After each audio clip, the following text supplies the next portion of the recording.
LiberalViewer presents.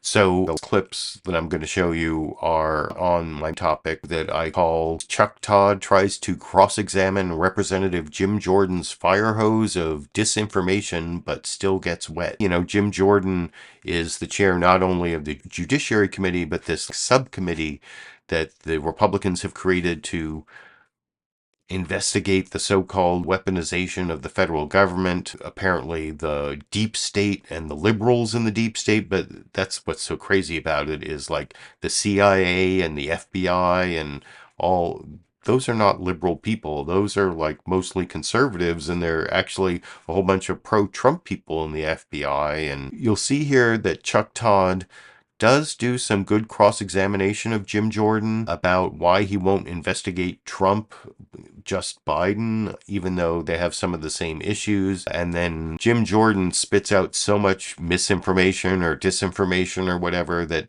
I guess Chuck Todd has limited time and he can only push back on one or two. So can I really criticize him for letting Jim Jordan get away with so many things that are totally untrue and only pushing back on a couple? I mean, at least he did push back on a couple, but he did miss a really important one that I'll talk about a little more after we watch Chuck Todd tries to cross-examine Representative Jim Jordan's fire hose of disinformation but still gets wet. I'll explain more after we watch the actual clip together over. You know, many of the things you want to investigate, when I look at them in isolation, I think they're fair targets. I think they're fair things for you to be questioning. The problem that when you look at it is you want to talk about the weaponization of the Justice Department. You don't want to look at anything that happened during the Trump years.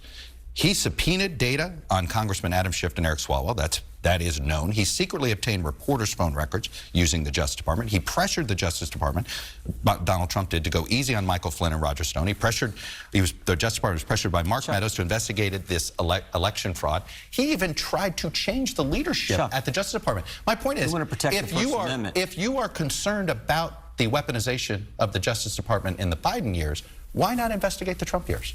We're going to look at threats to the First Amendment. We're going to look at what Elon Musk through the Twitter files has displayed is unbelievable. The idea that the FBI was paying Twitter $3.4 million to help them suppress information. That's not how it works. Keep information from the American Twitter to comply with subpoenas. That's the federal law. Do you think it was okay? That's a law Congress passed. Do you think it's okay for the FBI to be meeting every week and suppressing information about a conservative and suppressing the Hunter Biden story, which we know is true? Do you think that's all right? I think most Americans say, no, that's probably information we... I understand, but this is a private organization that made this decision. Well, with pressure from the government. That's the point. I can understand a private organization can do it. I don't think it's right, but there shouldn't be pressure from the government.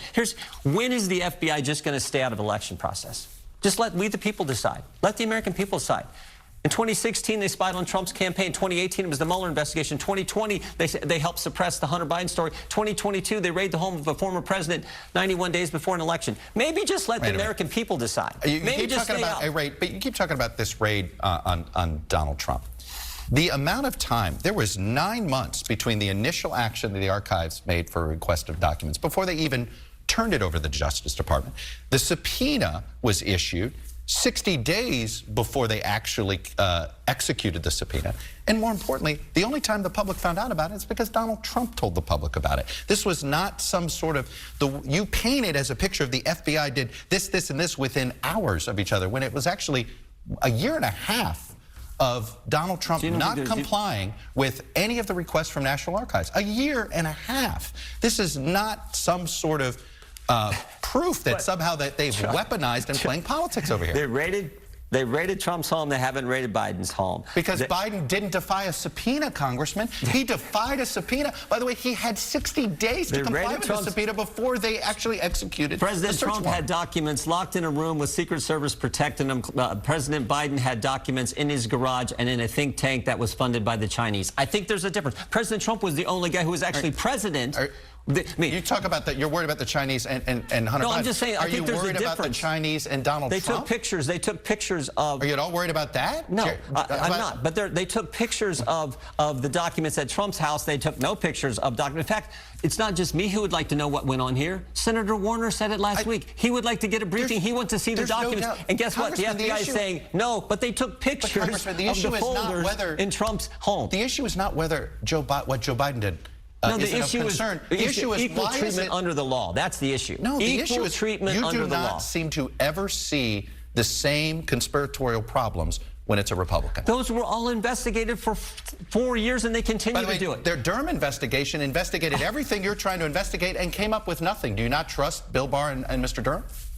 The Mueller investigation, we had 2.5 years of this, and they were going to find Russian collusion, and guess what? They can't. Even though Adam Schiff told us, But the Durham investigation did not come up with any. They investigated all these concerns that you had about the FBI, about made-up snitches, all these things. They didn't find anything. Why is it that you want to reinvestigate it? They found that Kevin Kleinsmith altered documents, and he pled guilty to it. That's finding. When you got someone at the FBI altering documents in front of the FISA court, that's not finding anything. That's pretty important, Chuck. That's not, and that's what we're looking. They did not find what you are claiming that is out there. Well, why couldn't Durham find it? The Durham investigation is not done. The Mueller investigation is done. And what did he conclude? No collusion, no conspiracy, no coordination. And we had 19 lawyers, 30 agents, $40 million spent on that, and it consumed the country for 2.5 years, and there was nothing there. Let me ask you about subpoena compliance. You didn't comply with a subpoena from Congress. So yeah, the only follow-up question from Chuck Todd there is about his subpoena compliance. He did some good specific cross-examination of Jim Jordan there about, for example, the differences between President Biden finding these classified documents in various places and then immediately turning them over to the National Archives and complying with whatever the Department of Justice wanted him to do, and differentiating that from Trump claiming that the documents were his and not complying with the subpoena. And so there was good cross-examination on that, but there were a couple problems with the cross-examination. First, do you remember the original question that Chuck Todd asked? Here's that screenshot. You can see these are ways that the Trump Justice Department weaponized the federal government against the American people, subpoenaing data on Schiff and Swalwell, secretly obtaining reporters' phone records. Chuck Todd asked all those questions, but didn't follow up on any of them, so he missed all that. And then he did sort of listen to what Jim Jordan was saying about how, well, that stuff's already been investigated by the Democrats. And then Chuck Todd had an answer about the Durham investigation, basically finding nothing, or just this one prosecutor. That was like the one thing Durham found was a bad prosecutor lying on a form to get a search warrant. Like cops and prosecutors lie all the time to get search warrants, and this just happened to be a FISA warrant. But all the rest of the stuff, like the oranges of the investigation, that none of that panned out. I hope that this investigation now, which is finished, it's totally finished, no collusion, no obstruction. I hope they now go and take a look at the oranges of the investigation, the beginnings of that investigation. You look at the origin of the investigation, where it started, how it started, who started it, whether it's McCabe or Comey or a lot of them. Where does it go? How high up in the White House did it go? You will all get Pulitzer Prizes, okay? You're going to all get Pulitzer Prizes. You should have looked at it a long time ago. And that's the only thing that's disappointing to me about the Mueller report. The Mueller report, I wish, covered the oranges, how it started, the beginnings of the investigation. And the Durham investigation had 2 jury trial prosecutions, both of which ended in acquittals on the whole Russia collusion thing, and the origins of the investigation into Trump's Russia collusion scandal. And that's the thing that I think Chuck Todd really did poorly, is you saw there at the end, Jim Jordan got away with saying the Mueller report found no collusion, no conspiracy, and there actually was evidence of collusion, and even like claimed Adam Schiff was lying about it, and Chuck Todd did nothing about following up on that. But luckily, I have one more newsmaker clip. This is Adam Schiff defending himself against that charge, really explaining how there was Russia collusion. And there's even more evidence than he says in this clip, but I'll talk about that a little more after we watch the newsmaker clip together. I want to air out some of the substance of the Republican allegations. And Congressman, I'll start with you. You said that there was direct evidence of the fact that Donald Trump colluded with Russia back in 2016. Special counsel Robert Mueller said in his report, quote, "The investigation did not establish that members of the Trump campaign conspired or coordinated with the Russian government." Republicans argue that's proof that you used your position on the Intelligence Committee to intentionally mislead Americans, which is why you should not be on that committee. If you read the Mueller report, he makes clear, even in the first few pages of the report, that he states no conclusion on whether Donald Trump and his campaign colluded with the Russians. But what he does reveal in his report, what we found in our investigation, is that Donald Trump's campaign manager was sharing internal campaign polling data and their strategy for key battleground states with an agent of Russian intelligence, while that same unit of Russian intelligence was helping the Trump campaign, both with a hacking and dumping operation, as well as a social media operation to elect Donald Trump. To most Americans, that is collusion. Now, whether it's proof beyond reasonable doubt of the crime of conspiracy, that's what Bob Mueller was talking about. I've always distinguished between the two. But let me just set the record straight.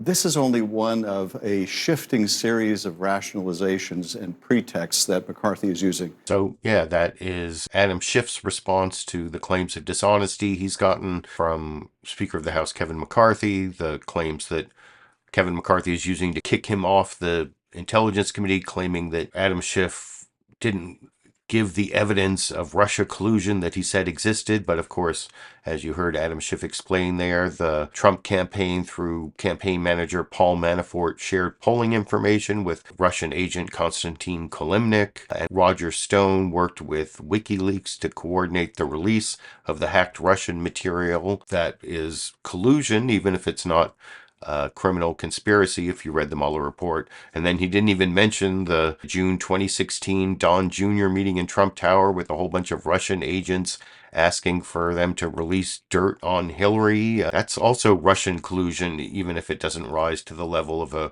criminal conspiracy. And so that is my criticism of Chuck Todd. Even though he had some good cross-examination there of Jim Jordan, he let Jim Jordan get away with no collusion hoax or whatever, the Russia hoax, which is really the truth being that there was a lot of evidence of collusion between the Trump campaign and Russia. There just wasn't a prosecutable criminal conspiracy.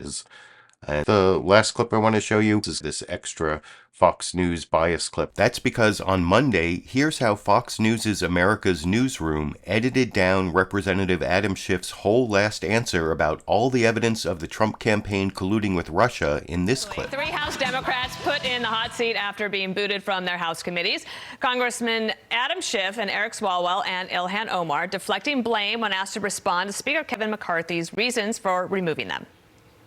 You said that there was direct evidence of the fact that Donald Trump colluded with Russia back in 2016. To most Americans, that is collusion. This is only one of a shifting series of rationalizations and pretexts that McCarthy is using. So what do you think? Do you like this edited excerpt from my longer Monday live stream enough for me to try making another one next week? And do you agree with the title of my video? Did Chuck Todd try to cross-examine Representative Jim Jordan's fire hose of disinformation, but still got wet? YouTube, you decide.